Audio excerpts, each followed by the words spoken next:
Dans l'évangile de Jésus-Christ, selon saint Jean. En ce temps-là, Jésus s'en alla au mont des Oliviers.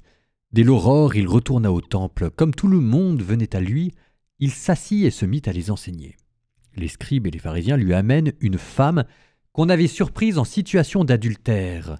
Ils la mettent au milieu et disent à Jésus : « Maître, cette femme a été surprise en flagrant délit d'adultère. Or, dans la loi, Moïse nous a ordonné de lapider ces femmes-là. Et toi, que dis-tu » Il parlait ainsi pour le mettre à l'épreuve afin de pouvoir l'accuser.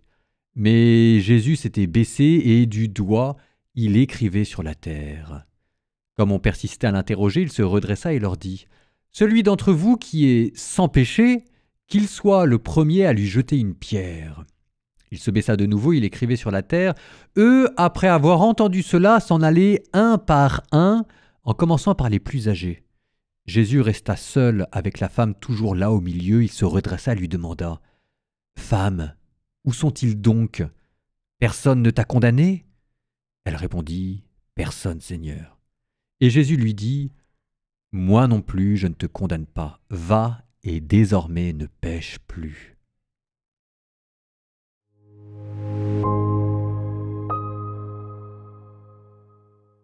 Et entre nous, c'est un peu un scandale, hein. L'évangile qu'on vient d'entendre, on l'a eu hier. Franchement, ceux qui ont fait les découpages liturgiques, ils auraient pu se casser un peu plus la tête. Au point d'ailleurs que je me suis pas cassé la tête, j'ai carrément fait un copier-coller. L'évangile que vous venez d'entendre, c'était celui que j'avais enregistré pour la veille. Alors, quoi dire de plus que ce que je vous ai dit hier ? Eh bien, ceci, ce texte-là n'est pas de saint Jean.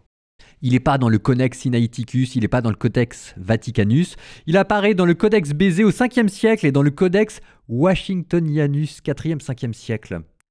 Donc, il est absent des plus anciens manuscrits. Les pères de l'Église, Origène, Tertullien, Cyprien, ne le mentionnent jamais.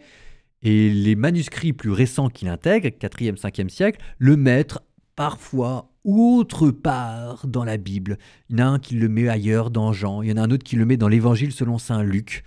Donc, il est quand même très probable que ce soit ce qu'on appelle une interpolation, c'est-à-dire qu'on a pris un texte venu d'ailleurs et qu'il y a quelqu'un qui a ouvert la Bible et qui l'a mis « ouais, ça passe bien ici » et hop, qui l'a mis là.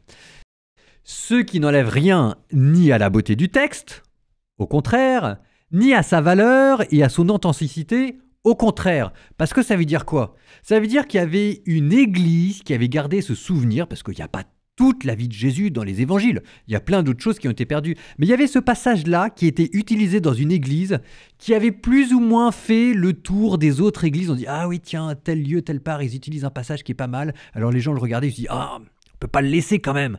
Pas ça, on ne peut pas l'oublier. » Donc ce qu'ils ont fait, c'est, allez hop, ils ont pris la page, ils l'ont déchiré, ils ont dit on va le mettre dans un des évangiles qui existent déjà. Et ils l'ont mis dans Saint Jean, à peu près au milieu. En passage, ça colle pas très bien, mais c'est au milieu de Saint Jean, puis on se dit, ça colle à peu près avec le style. Pour moi, c'est précisément la preuve de son authenticité. C'est qu'il était tellement beau qu'on a dit on peut pas l'oublier comme ça. Et on l'a mis au hasard dans la Bible.